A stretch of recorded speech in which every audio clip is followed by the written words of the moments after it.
అందరికీ నమస్కారం. దేశ రాజకీయాలందు తమిళనాడు రాజకీయాలే వేరయ్యా అని చాలా క్లియర్గా చెప్పవచ్చు. తమిళనాడు రాజకీయాల్లో లోకల్ ఫీలింగు, ద్రవిడ సెంటిమెంటు, తమిళ భాషకు ఉండేటువంటి ప్రయారిటీ, ఆ సెంటిమెంటే వర్కౌట్ అవుతాయి ఎక్కువగా. అందుకే అక్కడ తమిళ పార్టీలు మాత్రమే రాజకీయంగా ఎదుగుతూ ఉంటాయి.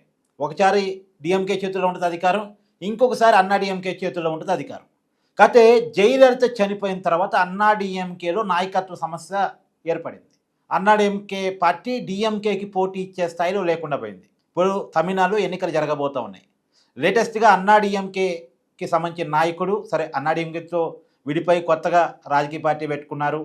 ఒకప్పుడు జయలలితకి నమ్మిన బంటు పన్నీర్ సెల్వం ఇలా డిఎంకేలో చేరారు. ఇలా వార్త కూడా మనం పేపర్లో చూసాం. సో తమిళనాడు ఎన్నికలు ఇక వన్ సైడే కాబోతున్నట్టుగా కనపడుతుంది. మొత్తం మరొకసారి డిఎంకే గెలవబోతుంది, స్టాలిన్ ముఖ్యమంత్రి కాబోతున్నారు అనేది తెలియవస్తోంది. బీజేపీ చాలా ప్లాన్ చేసుకుంది.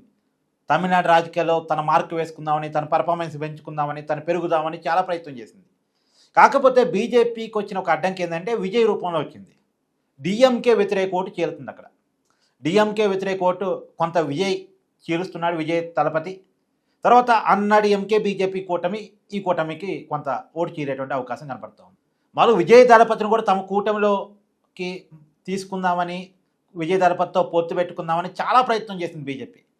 కానీ విజయ్ దళపతి లోకల్ సెంటిమెంట్ ఎక్కువగా ఉన్నటువంటి తమిళ రాజకీయాల్లో, జాతీయవాద భావాజాల్లో ఉన్నటువంటి నార్త్ ఇండియా ప్రభావం ముద్ర ఉన్నటువంటి బీజేపీతో పొత్తు పెట్టుకుంటే తనకి రాజకీయంగా ఇబ్బంది అవుద్ది అనుకొని విజయ్ బీజేపీతో పొత్తు పెట్టుకోవడానికి నిరాకరించాడు.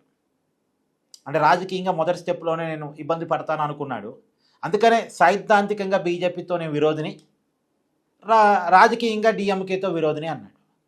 అయితే రాజకీయంగా డిఎంకేతో విరోధి కాబట్టి డిఎంకేని ఓడించడం కోసం డిఎంకేతో కలిసి ఉన్నటువంటి కమ్యూనిస్టుని, కాంగ్రెస్ని విడదీద్దామని విజయ్ ప్రయత్నం చేశారు, తన వైపు లాక్కుందామని.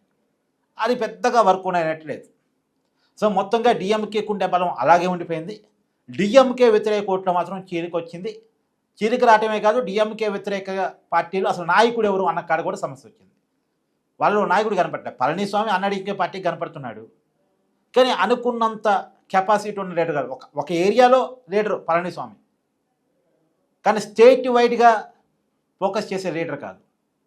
అది కాక అసలు జయలలితతో క్లోజ్గా ఉండేటువంటి, జయలలిత వారసుని అని చెప్పుకునేటువంటి పన్నీర్ సెల్వం ఇవాళ డిఎంకేలో చేరటం కూడా డిఎంకేకి అదనంగా అయింది. అది అన్నా డిఎంకేకి మైనస్ అయిపోయింది.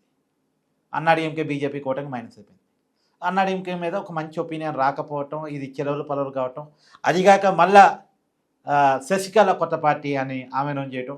సో చాలా ముక్కలైపోతున్నారు. డిఎంకే శత్రువు అంతా ముక్కలుగా ఉన్నారు. వాళ్ళొక 20 ఓట్లు, వీళ్ళొక 10 ఓట్లు, ఇంకొకరు ఒక 5 ఓట్లు అన్న కాడే ఉంది పరిస్థితి. సో అంతిమంగా వీళ్ళలో ఉన్నటువంటి అనైక్యత డిఎంకేకి ప్లస్ అవుతుంది. సో ఇప్పటికీ రాజకీయ వ్యతిరేకత, ప్రజా వ్యతిరేకత కొంత డిఎంకే పార్టీ మీద ఉన్నా దాన్ని క్యాచ్ చేసుకోగలిగే పరిస్థితులు ఎవరూ లేకపోవటం స్టాలిన్ ప్లస్ అవుతుంది. తమిళనాడు రాజకీయాల్లో మరొకసారి డిఎంకేనే గెలవబోతుంది, స్టాలినే ముఖ్యమంత్రి కాబోతున్నారు అనేది చాలా క్లియర్గా కనిపిస్తున్నటువంటి రాజకీయ పరిణామం. సో మరి ఇక్కడ విజయ్ రోల్ ఎంత? ఇప్పుడు డిఎంకే అధికారంలోకి వస్తుంది, అది ఫిక్స్ అనుకోండి. మరి ప్రతిపక్షంలో ఎవరు ఉంటారు? బీజేపీ అన్నా డిఎంకే కూటమి ఉంటుందా? విజయ్ పార్టీ ఉంటుందా? అపోజిషన్ రోల్ కోసం కూడా పెద్ద ఎత్తున ఫైట్ నడుస్తుంది. బీజేపీ అన్నా DMK versus Vijay party, TVK party, ఈ మధ్య పోటీ నడుస్తుంది. మరి ప్రతిపక్ష పాత్ర ఎవరికి వస్తారని చూడాలి. అంటే ఇప్పుడు తమిళనాడులో జరిగే ఎన్నికలు ఎవరి ప్రతిపక్షంలో ఉంటారన్న దానికోసం జరుగుతున్న ఎన్నికలుగా ఉన్నాయి తప్ప అధికార పక్షం అనేది ఫిక్స్, డిఎంకేనే గెలవబోతుంది అనేది ఫిక్స్గా కనపడతా ఉంది. సో ప్రతిపక్షంలో ఎవరు ఉంటారు అనేది చూడాలి. విజయ్కి ఒకటైనా మంచి హైక్ వచ్చింది. కాకపోతే వరుస వివాదాలు, మొన్నటిదాకేమో తొక్కిసలాట వివాదం, ఇప్పుడు లేటెస్ట్గా వాళ్ళ భార్య విడాకులు కేసు నమోదు చేయటం, ఇవన్నీ వరుసగా ఉన్నాయి. చూద్దాం తమిళనాడు రాజకీయాల్లో ఏం జరగబోతుందో. ఇక రాబోయే పరిణామాలు కూడా ఎన్నికలు నిర్దేశించబోతూ ఉన్నాయి. Thank you.